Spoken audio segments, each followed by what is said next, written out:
सवरिया सावरिया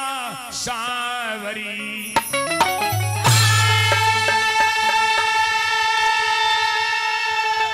बोलिए प्रेम से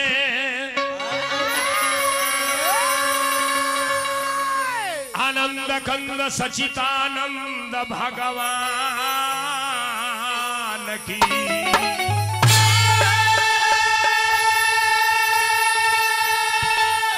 उमापति महादेव की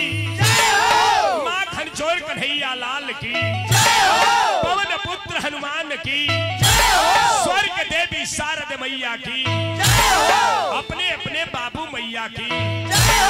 अपने अपने गुरु गोसैया की आज के आयोजन करवैया की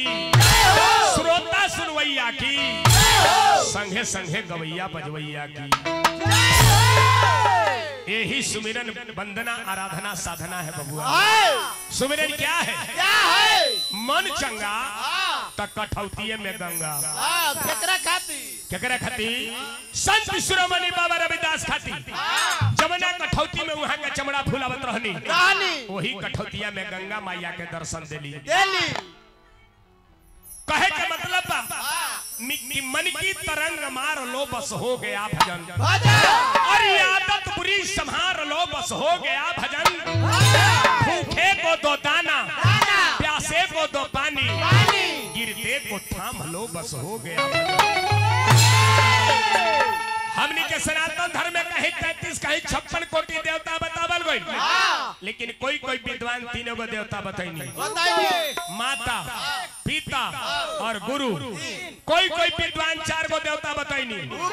चौथा अतिथि देवो भव। इनका जगह पर सिरजोनंद रहता तो ठीक है रहे चिल्लाए वाला जरूरी ना रहे ना ना भाई क्या कहे के बहुत सुंदर कलाकार बनी है के बहुत सुंदर ए मालिक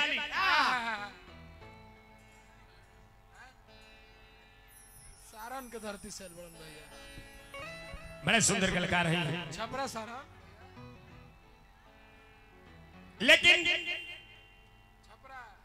माता पिता माता से बढ़ के देवी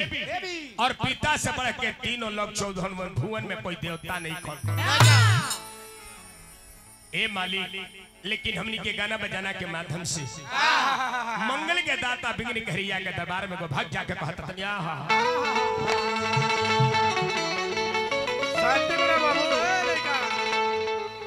जय गणेश मंगल करना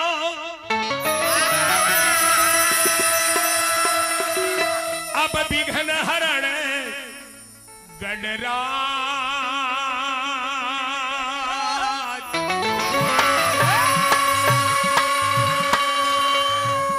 एक दंत करिवर बदना अब सीठ करहु मामा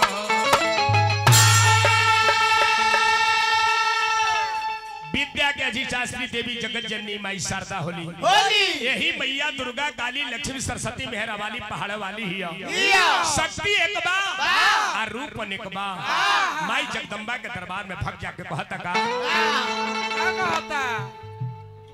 जयति जय कारणी जगदीश्वरी मां शारदे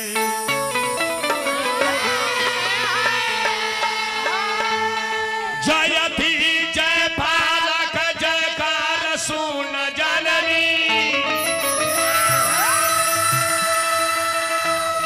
जन जन के कन कन में जीवों की तन तन में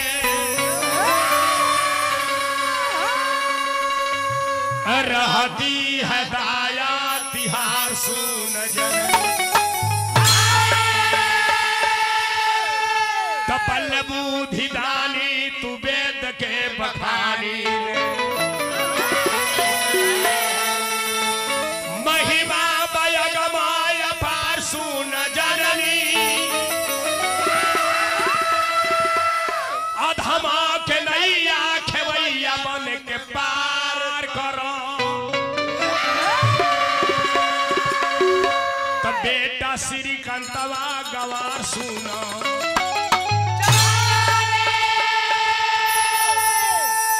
लेकिन यही सावन भादो के महीना हो